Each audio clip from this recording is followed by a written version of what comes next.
एक छोटे से गांव में एक बूढ़ा आदमी रहता था जो अकेला था और उसका कोई परिवार नहीं था।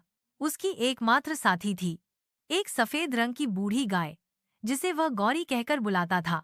गौरी उसके जीवन की खुशी थी। वही उसकी सुबह की शुरुआत और रात की आखिरी बात थी। हर सुबह बूढ़ा आदमी गौरी के लिए ताजे चारे की तलाश में निकलता था। गांव के बच्चे अक्सर उसे चिढ़ाते थे, पर वह उनकी बातों पर ध्यान नहीं देता था।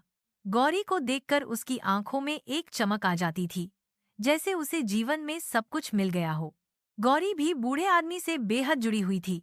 वह उसके पीछे पीछे गांव की गलियों में घूमती। जब बूढ़ा आदमी थक जाता तो गौरी उसके पास बैठ जाती और उसका साथ देती। उनकी दोस्ती गांव में एक मिसाल बन गई थी। लोग उन्हें प्रेम और श्रद्धा से देखते थे। एक बार गांव में भयंकर सूखा पड़ा। खेत सूख गए और तालाब खाली हो गए।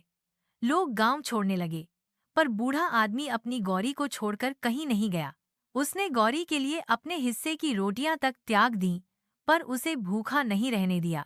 गांव में अनाज और पानी की कमी होती जा रही थी, लेकिन बूढ़ा आदमी कभी शिकायत नहीं करता।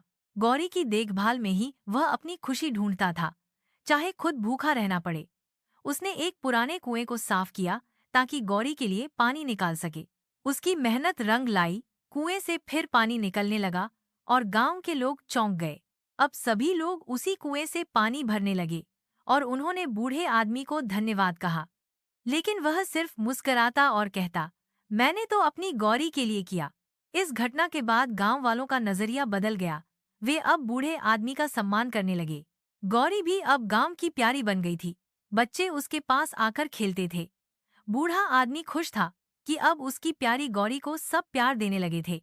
एक दिन बूढ़ा आदमी बीमार हो गया और बिस्तर से उठ नहीं सका। गौरी ने खाना छोड़ दिया और लगातार उसके पास बैठी रही। गांव वालों ने मिलकर उसकी देखभाल की, लेकिन उसकी हालत बिगड़ती गई।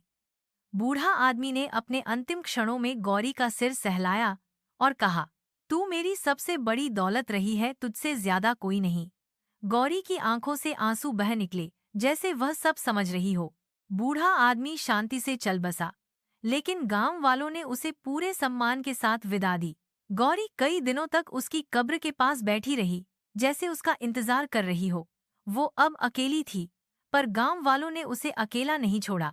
गांव के प्रधान ने गौरी की देखरेख की जिम्मेदारी ली और सभी ने उसकी सेवा की।